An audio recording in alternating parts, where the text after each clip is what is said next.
guys, so I want to look at proportional relationships and equivalent ratios. Let's start with a data table.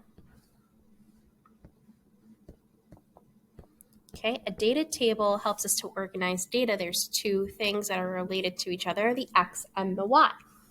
So if I have my X as 4, an X as 5, an X of 6, and an X of 10, and I pair the 4 with a Y value of 64, the 5 with a Y value of 125, the 6 with a value of 116, and the 10 with, let's do 1,000.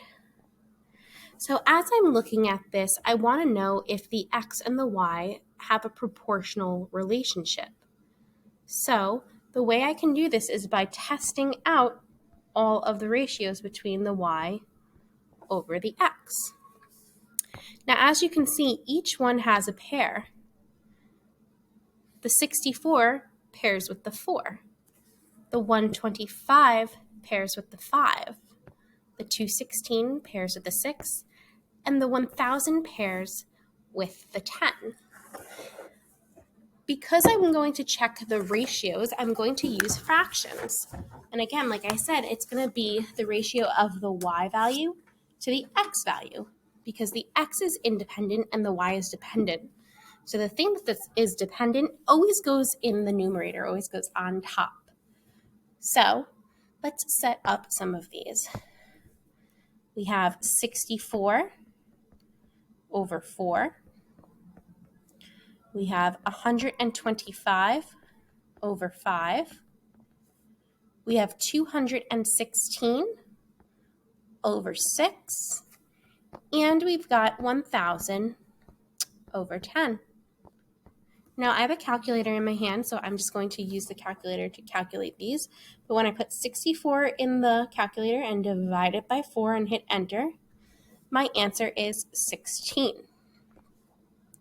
If I put 125 and then divide that by 5 and I hit enter, my answer is 25. If I put 216 and divide it by 6, I get 36. And if I put 1,000 in the calculator and I divide that by 10, I get 100. So as you can see, all these ratios get us different quantities. Therefore, this is not a proportional relationship. Let's look at something that is a proportional relationship so you have an idea of something that might be proportional. Data tables can either be horizontal or they can be vertical. So let's look at a vertical data table. Okay.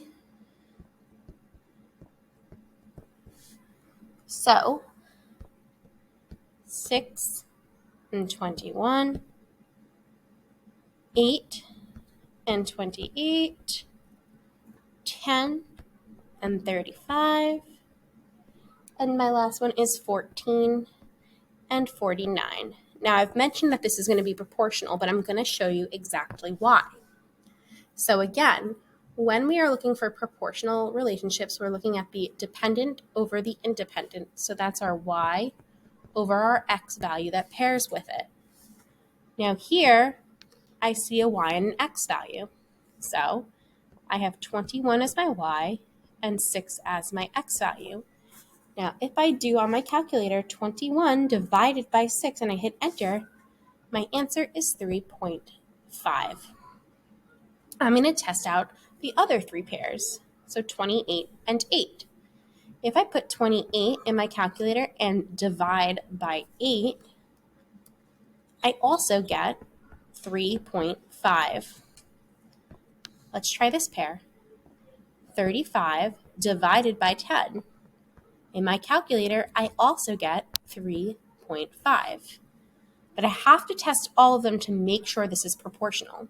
So if I put 49 in my calculator and I divide that by 14, my answer again is 3.5. So as you can see, all of the ratios of Y to X result in the same exact number of 3.5. Therefore, my relation is proportional. So I can use this to help me find any other X value. So let's say I wanted to figure out, well, what about 25 X's? What's my Y value going to be if I have 25 X's? Well, when I found the Y over X, that was my constant of proportionality, or my unit rate. It's always over 1. Okay? So, since it is Y over X, that's going to be 3.5 for every 1.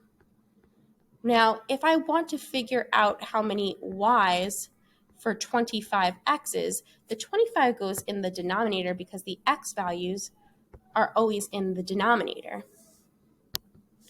Okay, now I can use cross multiplication to find my answer. 1 times Y is just 1Y, or Y. Bring down the equal sign. 3.5 times 25 is equal to 87.5. So, going back up here, if I had 25 X's, the Y's that would make it proportional would be 87.5. This is important because maybe the X is the amount of products that you're going to buy and the Y is the cost. So depending on how many products I buy, I'm going to spend a certain amount. So if I buy 6 products and they each cost $3.50, 6 times $3.50 gets me the 21. If I buy 8 items, and again, they all cost $3.50, then in total, I'll spend $28. And so this last one that we just did is if I bought 25 items and they were each $3.50, I'd be